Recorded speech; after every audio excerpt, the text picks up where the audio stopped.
Y como todos los martes, es un placer saludar a José María Luna, socio de Luna Sevilla Asesores Patrimoniales. José María, muy buenas. Hola Marta, muy buenas tardes. Bueno, José María, varias referencias en el mercado. Bueno, además, hoy con el dato de IPC de Estados Unidos, subida del 5,4% en el mes de junio.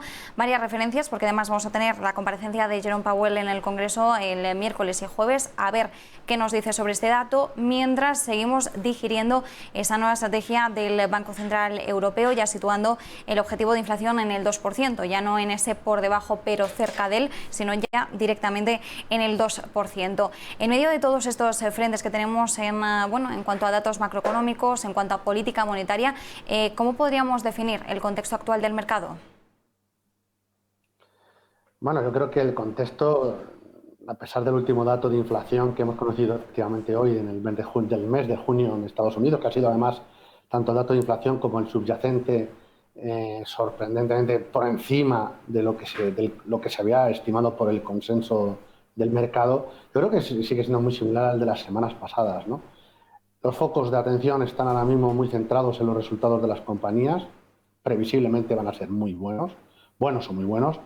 Muy buenos han sido los de Goldman Sachs y los de PepsiCo, buenos han sido los de JP Morgan, no han sido tan espectaculares quizás como en el caso de Goldman Sachs, pero por ahí nos vamos a estar moviendo. Alguna sorpresa habrá, alguna revisión de resultados o de posibilidades en el caso de Estados Unidos y veremos luego la campaña o según se vayan conociendo en el caso europeo. Pero ahora mismo los focos de atención o los focos de atención de los mercados van a estar situados, campaña de resultados, bancos centrales. Como bien apuntas, habrá que estar muy atento a lo que diga el señor Powell en próximos días y a tenor precisamente de estos datos de inflación. Seguramente volverá a insistir en que son datos coyunturales, quizás van a durar algo más de tiempo de lo que se habían inicialmente previstos, pero es cierto que también se debe a algunas partidas, como puede ser el caso de, bueno, pues el caso del tema de vehículos, que bueno, puede ser que sea de forma más puntual el incremento de precios en ese segmento que puede haber influido notablemente. También, por supuesto,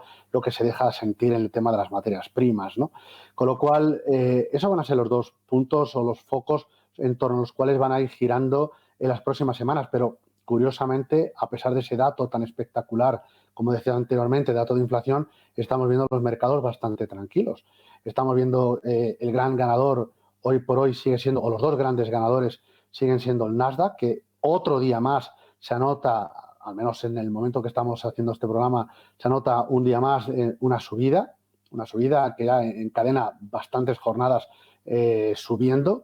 Y otro de los grandes ganadores es el propio dólar, ¿no? Con lo cual, bueno, pues se está viendo cómo ahí es donde está yendo el dinero y el gran perdedor, pues, es la bolsa nuestra bolsa doméstica. En el caso del IBEX 35, claramente estamos viendo cómo, bueno, pues los contagios que se están produciendo en nuestro país, el incremento de contagios, pone en dudas el ritmo de reapertura de nuestra actividad, sobre todo turística, y esto se deja sentir sobre todo en todo lo que es el área de servicios y muchas acciones que a lo mejor no tienen nada mucho que ver con servicios, pero sí que por cotizar en nuestro mercado, pues en estos momentos están penalizadas junto con otras que, bueno, pues es que sí, evidentemente, como puede ser el caso de los bancos, en el caso de que vuelva a frenarse la recuperación económica. Con lo cual, el gran perdedor, no cabe la duda que de la jornada es el IBEX 35, el ganador es el Nasdaq. Y yo creo que una vez más nos dice a todos los inversores, esto lo digo a ustedes, que hay un mercado mucho más allá de lo que es el mercado, en este caso, doméstico, ¿no? En el caso de nuestro IBEX 35 o incluso del índice general de la Bolsa de Madrid. Un claro ejemplo puede ser el caso de las tecnológicas en Estados Unidos, pero hay muchas más opciones, ¿no? Y por último, un dato también que quisiera señalar es que, y va muy relacionado con el tema de los bancos centrales, como bien apuntabas, ¿no? Y también a las palabras de la señora Lagarde la pasada semana, y es dónde se están situando ahora mismo los balances de los distintos bancos centrales. Quizás sean el gran sostén en estos momentos de los distintos activos financieros. Fijémonos que ahora mismo el 75,5% del PIB de la eurozona es el balance, lo que representa el balance del Banco Central Europeo, con lo cual el ritmo de compras sigue estando ahí. Se deja notar en las curvas de tipos de interés, no solo en Europa, sino también en el caso de Estados Unidos.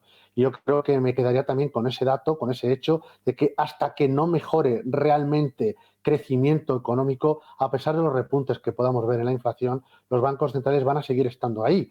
Tanto se deja sentir como que el diferencial entre la deuda corporativa frente al high yield está marcando mínimos históricos que no se veían desde hace muchísimo tiempo, a pesar de la situación económica que se sigue viviendo, ¿no?, a lo largo y ancho del globo terráqueo. De hecho, José María, mientras estabas mencionando las subidas del Nasdaq 100, tocaba los 15.000 puntos, así que bueno, nuevo máximo histórico para el índice tecnológico. Ahora mismo está perdiendo un poquito, 14.995, pero los 15.000 los acaba de tocar hace unos instantes, y el Standard & Poor's 500 también con máximos históricos en 4.391 puntos en estos momentos. José María, ¿de qué forma o con qué tipo de oportunidades de inversión, o cuáles son las oportunidades de inversión que podríamos aprovechar en estos momentos para pues precisamente seguir un poco el tirón de los índices estadounidenses tal y como lo estamos viendo? Claramente yo creo que hay que estar muy centrado. Yo creo que hay que combinar tanto a nivel factorial, hay que estar posicionado en growth, hay que estar posicionado también en value, pero sobre todo y por encima de todo hay que estar posicionado en el factor calidad.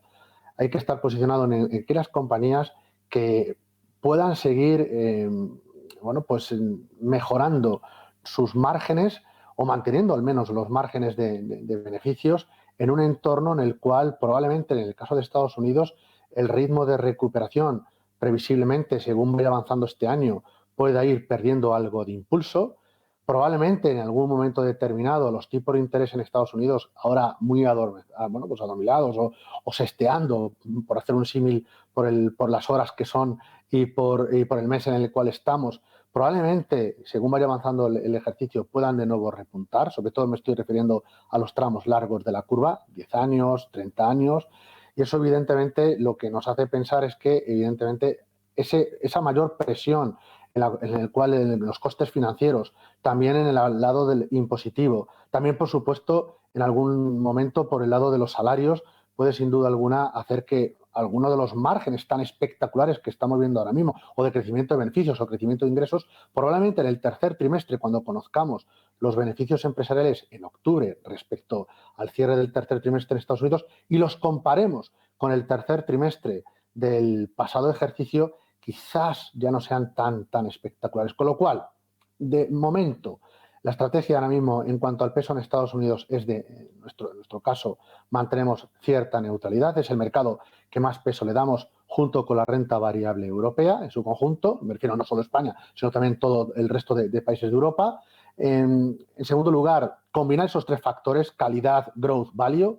Y un claro ejemplo para poder hacer esto, apostar precisamente en Estados Unidos a la hora de participar de lo que es la calidad y el growth, fundamentalmente, me quedaría con un fondo que, aunque es renta variable internacional, pero es un producto que tiene gran peso en Estados Unidos. Y es, por ejemplo, el caso del Sailor, de la casa Sailor, con su World Growth, que puede ser una opción muy interesante. Lo tienen ustedes tanto en euros sin cubrir divisa, como en el caso de euro con divisa cubierta, ¿no?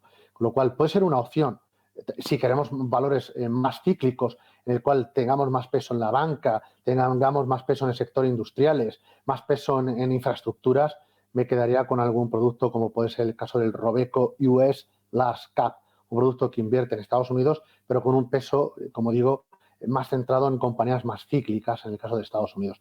Pero Estados Unidos debe seguir estando presente en nuestras carteras en lo que es la parte de renta variable, donde hay que poner más el acento de cautelas en la parte de renta fija, porque, como ya digo, estamos viendo en la parte corporativa diferenciales mínimos entre el investment grade y el high yield, y también en el caso del 10 años norteamericano estamos viendo niveles muy bajos y que probablemente a lo largo del ejercicio tenderán a subir.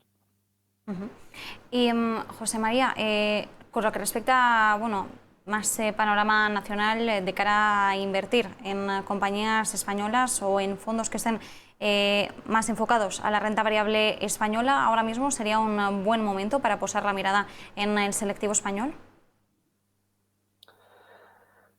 A ver, España es un mercado que es lo suficientemente complejo, ¿no? Es un mercado muy interesante por valoración, un mercado además que por rentabilidad, por dividendo, puede parecer, y lo es, atractivo, pero el problema que tiene ahora mismo España fundamentalmente es la variante Delta de la COVID-19. Yo creo que ahora mismo el repunte de contagios, la posibilidad de todo lo que de la fiesta que se esperaba, de reapertura de la actividad de ocio en nuestro país, ahora con restricciones a la movilidad, donde estamos viendo que hay comunidades autónomas que de nuevo vuelven a hablar de perimetrar o incluso hasta toque desde queda, no cabe la menor duda que eso puede hacer que el foco de oportunidades en Europa giren hacia otros mercados financieros, ¿no? Donde puede haber más oportunidades o quizás otra tipología de compañías que se pueden beneficiar más tanto de la recuperación europea como, por ejemplo, también un dato que conocíamos esta misma mañana, que era el superávit de la balanza comercial china. Hemos visto un crecimiento muy importante de las exportaciones, pero también de las importaciones. Y lo hemos comentado aquí muchas tardes, hablando precisamente de compañías europeas, lamentablemente no tanto españolas, sino sobre todo de otros países que cotizan en otras bolsas europeas, que se benefician precisamente de las importaciones chinas. Pero en el caso de España, a mí es un mercado que no me disgusta, pero prefiero encontrármelo dentro de un buen fondo de renta variable europeo. Un ejemplo lo podemos encontrar en el producto que gestiona Neil Gallagher, gestor que está en GAM, y el fondo que gestiona es el GAM Star Continental European Equity, un producto que bueno, pues por estilos de gestión le llamaríamos con un estilo mixto, ni es value ni es growth, sino lo que invierte de nuevo en el factor fundamentalmente es calidad, y ahí invirtiendo en Europa continental, excluye al Reino Unido, pues lo que vamos a encontrar también son compañías que cotizan en nuestro mercado. No es lo más presente en estos momentos, puesto que hay otras empresas, como pueden ser francesas, italianas o alemanas, que pueden tener algo más de peso ahora mismo en el caso de este fondo, ¿no? Bueno, pues nos quedamos con esa lectura, con esa reflexión. Como siempre, José María Luna, muchísimas gracias por acompañarnos en este espacio de gestión de patrimonio, socio de Luna Sevilla Asesores Patrimoniales. Un fuerte abrazo.